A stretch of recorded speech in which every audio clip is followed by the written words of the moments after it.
Let's reread our text for this morning. Zechariah 6, verses 9 through 15. And the word of the Lord came unto me, saying, Take of them of the captivity, even of Haggai, of Tobijah, and of Jediah, which are come from Babylon, and come thou the same day, and go into the house of Josiah the son of Zephaniah. Then take silver and gold, and make crowns, and set them upon the head of Joshua the son of Josedech, the high priest. And speak unto him, saying, Thus speaketh the Lord of hosts, saying, Behold, the man whose name is the branch, and he shall grow up out of his place, and he shall build the temple of the Lord. Even he shall build the temple of the Lord, and he shall bear the glory, and shall sit and rule upon his throne, and he shall be a priest upon his throne, and the counsel of peace shall be between them both. And the crown shall be to Helen, and to Tobijah, to Jediah, and to him, the son of Zephaniah, for a memorial in the temple of the Lord. And they that are afar off shall come and build in the temple of the Lord. And ye shall know that the Lord of hosts hath sent me unto you. And this shall come to pass, if ye will diligently obey the voice of the Lord your God. Our text this morning, beloved, is not one of Zechariah's night visions. They have ended. In this passage, there is no reference to Zechariah lifting up his eyes or looking and seeing. And there is no interpreting angel needed to explain any supernatural vision. Instead, our text is an appendix to Zechariah's night visions. And I say appendix because it comes immediately after Zechariah's night visions, and it is relatively short, typical of an appendix. Indeed, you could say that Zechariah 6, verses 9 through 15, as an appendix to Zechariah's 8 night visions, forms a sort of climax. And that's why we're dealing with it here in our last sermon in this series. It is a sort of climax because it picks up many of the themes and ideas mentioned in the night visions. Babylon comes up here. Babylon is also called Shinar, or the land of the north, and it's mentioned in visions 3, 7, and 8. Joshua and the branch, mentioned here, both figure in vision 4, which we read together earlier, found in Zechariah 3. The temple, looming large in our text, is mentioned in 3 of the 8 visions, 1, 4, and 5, and the first and 5th visions refer specifically to the building of the temple. And finally, our text refers to knowing that the Lord of hosts has sent me unto you. It occurs twice in the 3rd vision and once in the 5th vision. I don't expect you to remember all that, but I do expect you to remember there are themes and ideas in the 8 visions which crop up here and are brought to a sort of culmination. Because not only does Zechariah 6, 9 through 15 mention Babylon, Joshua, the branch, the temple and its building, and knowing that the Lord of hosts has sent me to you, but it brings them to a sort of climax. And this passage is a very positive text, and glorious. Joshua, who is crowned, symbolizes the branch. The branch is going to rule upon a throne, and he will build the temple of the Lord. And people will come from Babylon and far off to labor in its construction. This passage was written 2,500 years ago, and it deals with what we are doing here together this morning. Let's consider the crowning of Joshua. And I add again, I mentioned this in Zechariah 3, that we're not dealing with Joshua the son of Nun, spoken of in the 6th book of the Bible, but Joshua the son of Josedek, the high priest. The crowning of Joshua, first of all the act, verses 9 through 11, then the symbolism, verses 12 through 13, and then the memorial, verses 14 and 15. The crowning of Joshua, the act itself, the symbolism, and then the memorial of this symbolic act. You will remember the situation. You need to go back in your mind 2.5 millennia and recall that there are at this time 2 main communities of Jews. Some are in Babylon and its environs, having been taken into captivity years before, while others have returned to Jerusalem in the Promised Land. The 2 communities. The great work at this time is the rebuilding of the temple, and those in Jerusalem can help by labouring physically in its construction, whereas those in Babylon, not present to use their hands in such work, can help financially. Which brings us to the delegation spoken of in our text. There are 3 Jewish men sent from Babylon. According to verse 10, their names are Haggai, Tobijah, and Jedaiah. In verse 14, they're called Helem, Tobijah, and Jedaiah.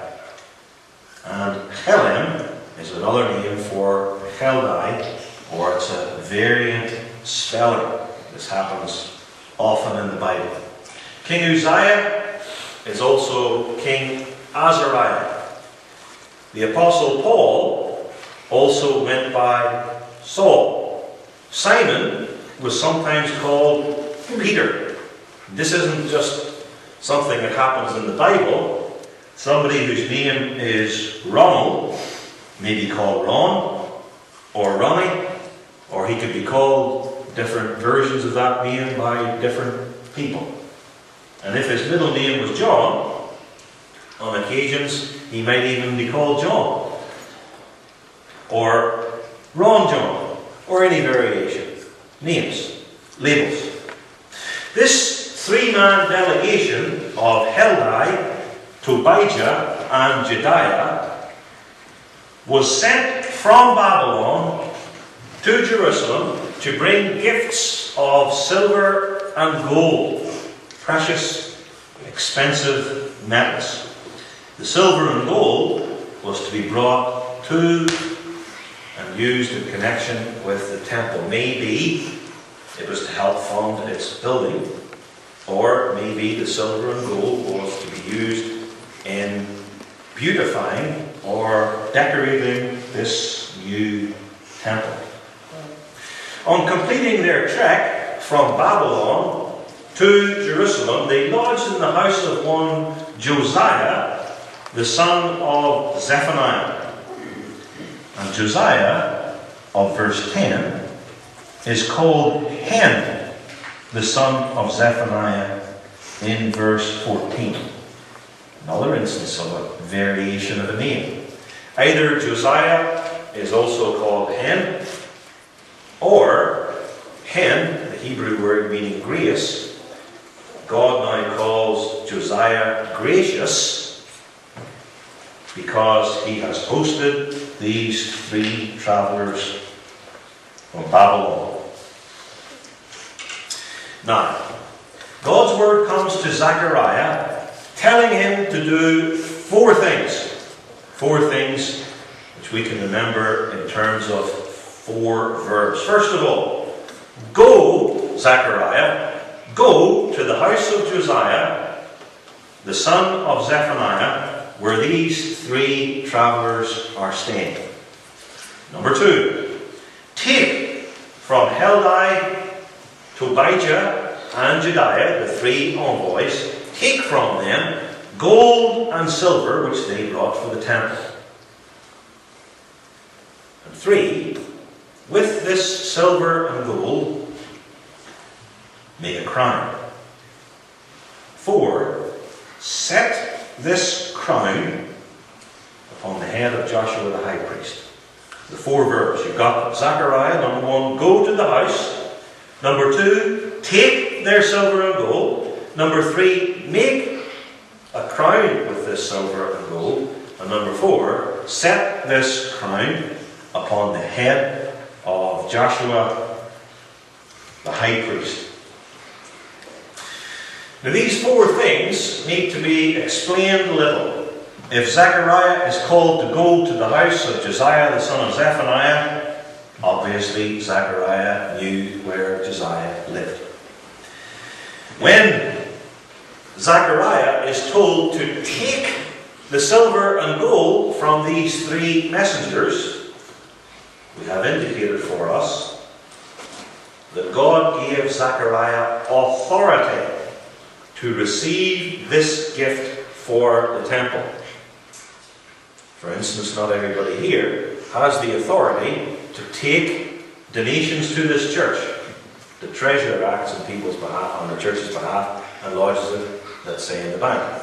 Zechariah has this authority because God told him, "You're a prophet, I've told you, you take this silver and gold." And Zechariah also is a priest. As a priest, he has some authority as regards the temple and with these donations to the house of the Lord. Go to that house. Take the silver and gold. I'm authorizing you to do this. And then with this silver and gold, make a crown. Now it's possible, I suppose, that Zechariah was a goldsmith, and that as a special sort of jeweler he could physically make this crown, but it's much more likely that Zechariah was told to make a crown by means of a specialist. You may have noticed that verse 11 uses the plural. Take silver and gold and make crowns. But in verse 14, a singular verb is mentioned with the plural crowns. And Joshua only has 1 head, not 2 heads for 2 crowns. And so most people understand, I think rightly, that the word crowns in the plural is used as a plural of majesty or excellency. It was a particularly beautiful crown. Or that this crown consisted of 2 circlets. One a band of silver and another of gold, making 1 crown. And then this crown was to be set on Joshua's head. Now you will remember from earlier sermons in this series that there were 2 prominent leaders of Israel at this stage, the other one being Zerubbabel. You might have thought that Zerubbabel, being a governor and of the line of David, would have been the one to be crowned. Not so, that's not the idea here. Besides, If Zerubbabel had been crowned, him now a descendant of David, the Jewish people might have thought he's going to be king, not merely governor. And the Medo-Persian government might have thought the Jews were about to revolt and assert their own independence. It's not the one of David's line, not the governor Zerubbabel who's crowned. It's Joshua, the high priest. And Joshua, the high priest, was not of the tribe of Judah. He was of the tribe of Levi. He was a priest, so he couldn't be king. And then the crown didn't remain on his head. It was there only temporarily, and as verse 14 points out, it was soon deposited in the temple. And we'll put the crown on him, this symbolic act, and then we take away the crown and put it there to make it very clear that he isn't actually going to be a king in Israel. He symbolizes something. So that's the background. That describes the events. We should have a good grasp now of this act of the crowning of Joshua. Verse 10, Zechariah is told to take of them, literally take from them of the captivity, Haggai, Tobiah, and Jediah, these men that are come from Babylon, and come the same day they arrive, and go into this house of Josiah the son of Zephaniah where they're staying, then take, picking up the take of verse 10, take from these men the silver and gold, and make crowns, that is, one crown, with a silver circlet and a gold circlet, and then set it upon the head of Joshua the son of Josedek, the high priest. And the question is, what is the significance? What is the symbolism of all of this? And to grasp the symbolism of the crowning of Joshua, we need to leave the text for a moment and understand the offices in Israel. You're all familiar, I take it, with the three great offices in Israel. There's a prophet. A prophet, first of all, receives direct revelation from God, and then the prophet proclaims it to the people. And you're very familiar with prophets. Some of them wrote inspired books like Isaiah, and some of them did, like Elijah. Then there is a priest. And the priest's work also has two main aspects. Number one, he offers sacrifices, slays animals as pictures of the work of Jesus Christ, the Lamb of God, who takes away the sins of the world. And then secondly, on the basis of this sacrifice, of these sacrifices, the high priest prays to God for the people that he will forgive and bless them. And we're familiar with priests and high priests such as Aaron, the first high priest in Israel, and Jehoiada, the high priest who advised King Joash, the seventh king of Judah.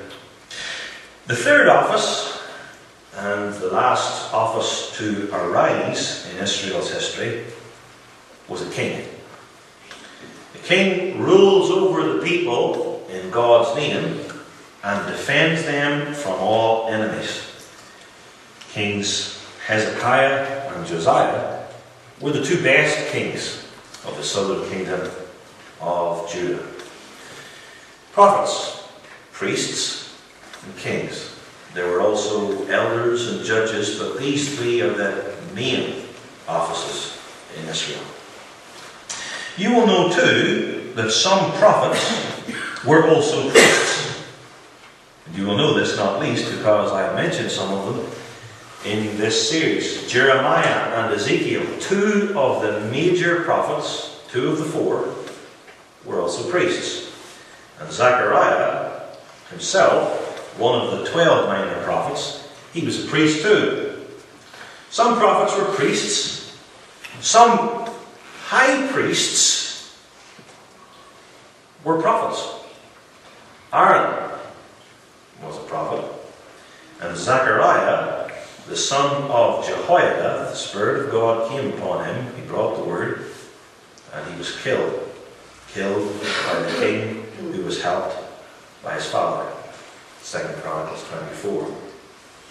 And then, of course, some kings were very obviously prophets, particularly two. David, who wrote many of the inspired Psalms, making him a prophet because he spoke by inspiration. And Solomon wrote Proverbs, Ecclesiastes, and the Song of Solomon. So there were some who were a prophet or a priest or a king, and there were some who held two offices. But no one in Israel ever held all three offices, and no one in Israel was ever both a king and a priest. And for one thing, the law of heredity excluded it. A prophet could come from any tribe. God would call an individual directly, whether he was of the tribe of Issachar or Simeon.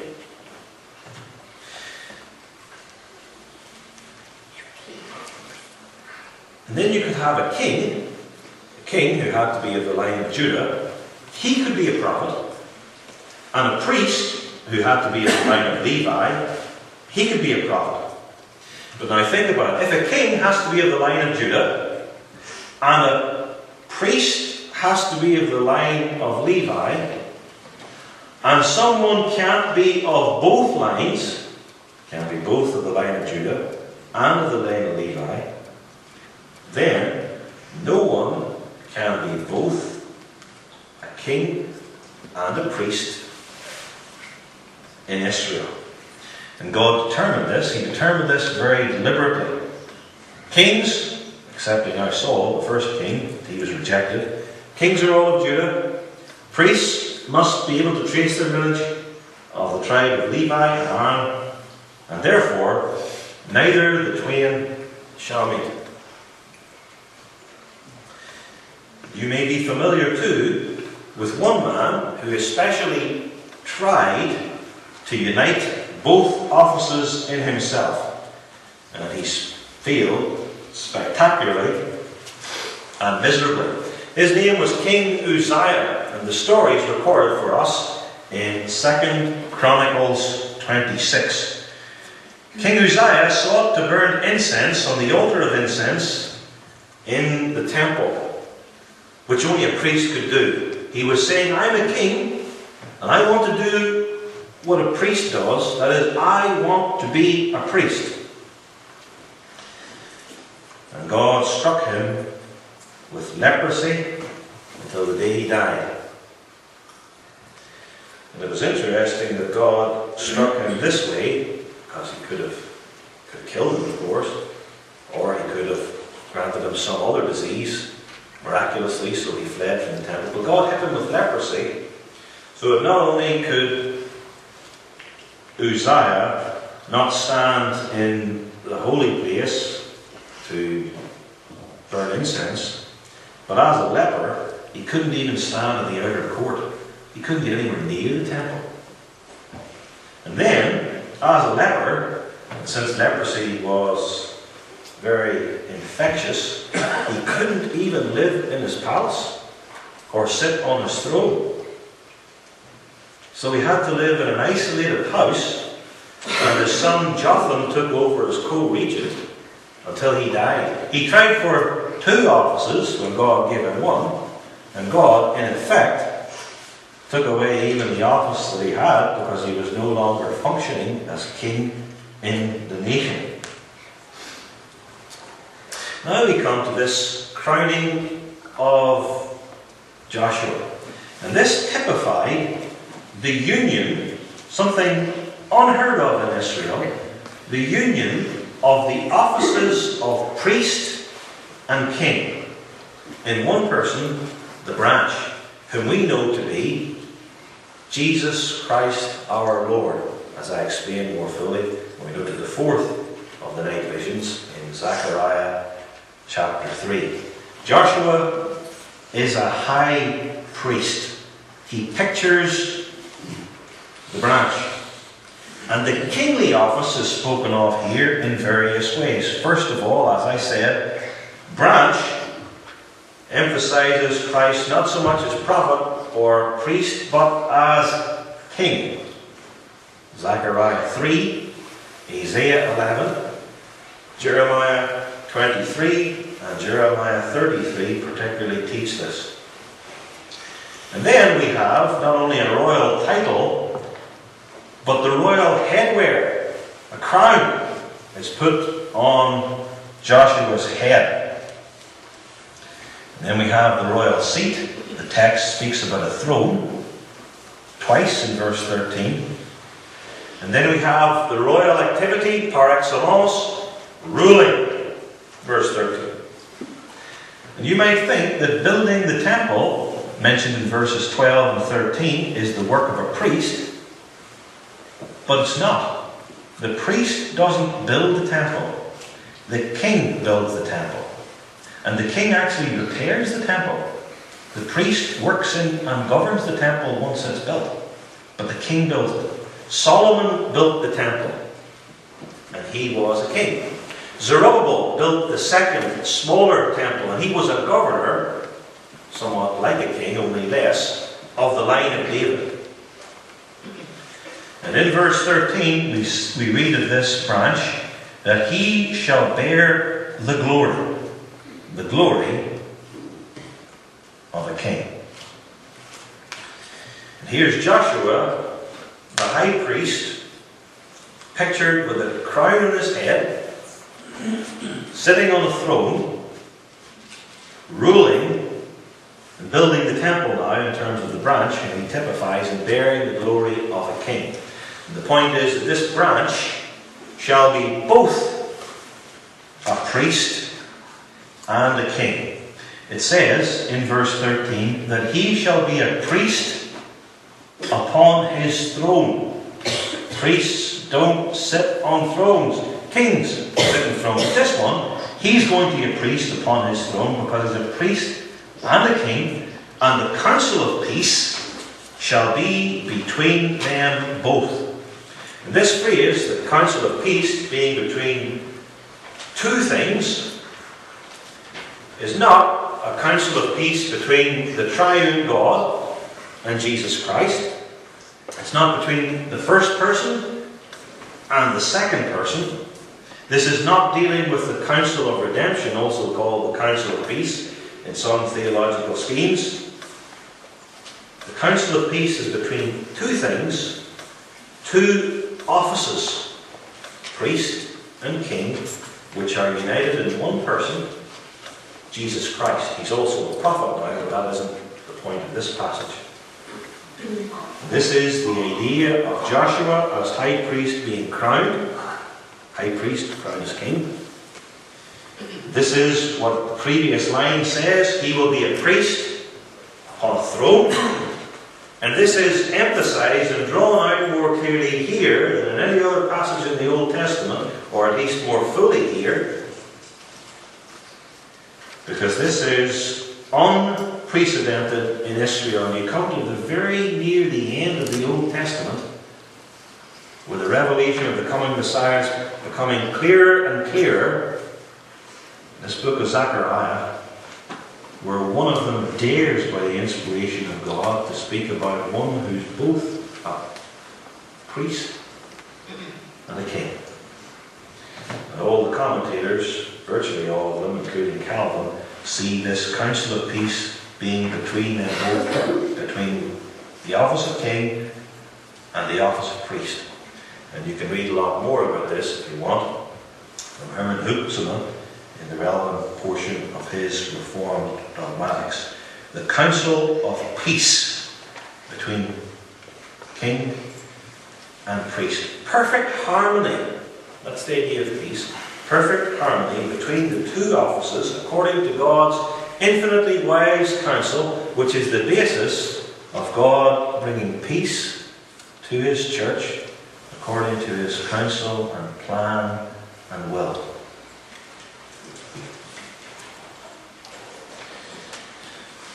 Now there is, of all the chapters in the Bible, particularly one, and some of you may know this from some sermons some years ago, there's particularly one chapter in all the Bible that gives the fullest explanation of how Jesus Christ is both a king and a priest. And it's Hebrews chapter 7, the passage which explains that Jesus is a priest forever after the order of Melchizedek. Jesus can be, and Jesus is a king, because he descended from both Judah and David. But the question is, how can he be a priest if he did not, according to the flesh, come from the line of Levi and Aaron? And the answer is that Jesus is a priest based upon an Old Testament priesthood, but it's not the Levitical or Aaronitic priesthood. He was a priest forever after the order of Melchizedek. He was a priest and a king in Jerusalem in the days of Abraham, as Genesis chapter 14 says. And then Psalm 110, which we sang together, develops this, and Hebrews 7 picks it up and says, "Thou art a priest forever after the order of Melchizedek," verse 4. You're a priest. And how does that psalm begin? Psalm 110 verse 1. It says, "The Lord, Jehovah, said to my Lord," David's Lord, "sit on my right hand until I make thine enemies thy footstool." And to sit on the right hand of God, as a king, means to sit in his right hand as ruler of the universe. Verse 1 of Psalm 100, he's a king. Verse 4, he's a priest. Hebrews 7 develops and explains this and says, you Jews think that you're doing well to with this great Aaronitic priesthood, but there's a far greater priesthood told us of in Genesis, in the Old Testament, prophesied concerning the Messiah in Psalm 110, and this is an eternal priesthood. The priest of this line, he doesn't die. And he's not just a priest, he's a king forever, after the order of Melchizedek. Striking too how this explanation of the symbolic act of the crowning of Joshua begins. Verse 12 says, "Thus saith the Lord of hosts, behold the man." Behold, pay attention to the significance of all of this. Take notice. Behold the man. Which indicates that it is Christ's human nature and not his divinity that is particularly in view here. And Christ was invested as a king and a priest according to his human nature. God doesn't become a king or become a priest, but Christ, according to his human nature, is made a king and made a priest. And this man, and we are to pay close attention to, his name is the branch, and he shall grow up out of his place. And literally, the branch will branch up out of his place, the same words used in the Hebrew. Or a sprout will sprout up out of his place, which indicates the humility and lowly background of the branch. He's like a little sprout sprouting out of an apparently dead tree. Small, unnoticed, and not particularly attractive. You just walk on by. Jesus, we're told here, the man whose name in the branch, he grows up and sprouts out of his own place. He grew up and sprouted from the womb of the Virgin Mary. He grew up and sprouted in the manger of Bethlehem, or in a carpenter's shop in Nazareth. And like a sprout springing up out of an old stump, he's unnoticed by most, and he is judged as barely worth a glance by many. That's all, no big deal. In this one, we read at the end of verse 12, shall build the temple of the Lord. And then for emphasis, it adds, even he shall build the temple of the Lord. It's as if here is this climax to Zechariah's 8 night visions, which are designed to stir up the Jews to build the earthly temple, with Zerubbabel being the head of this construction work.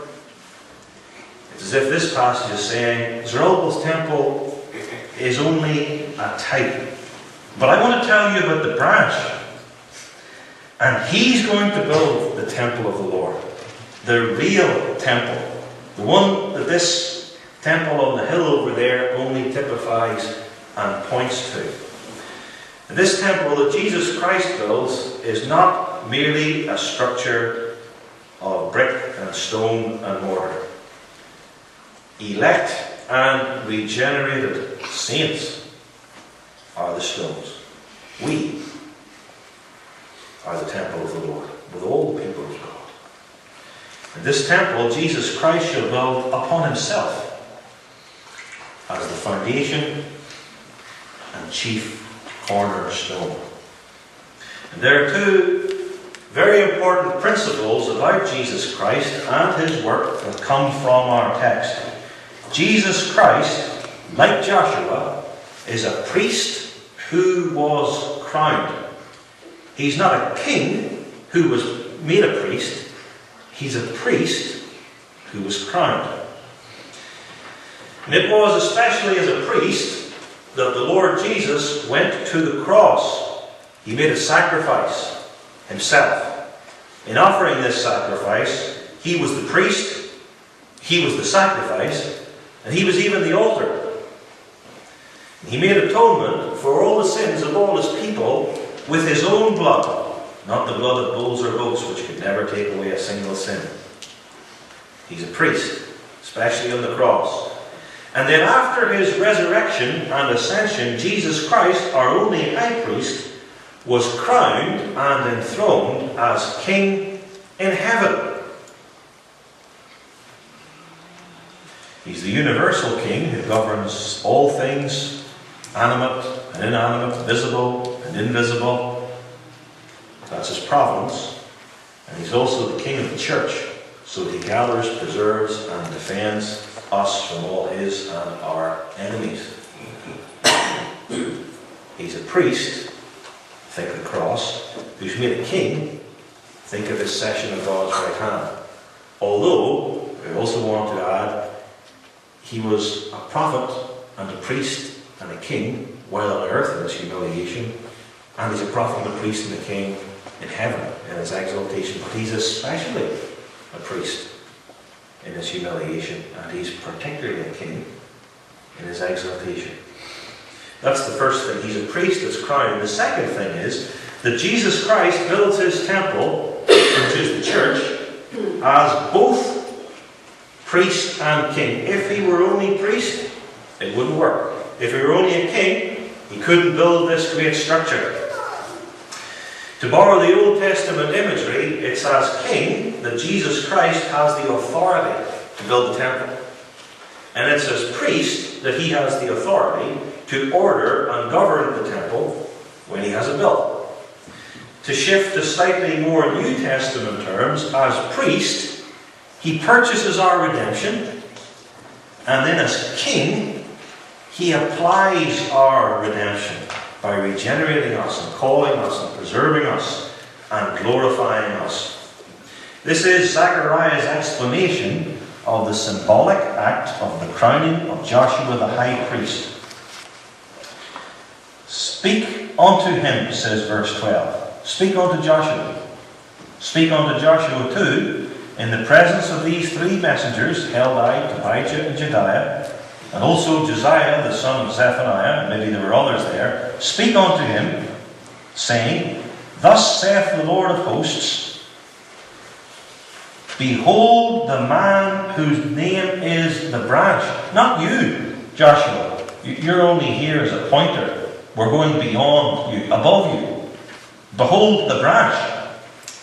The one prophesied in Isaiah and Jeremiah, as you know. The one that was mentioned in the fourth of Zechariah's night visions. The coming Messiah.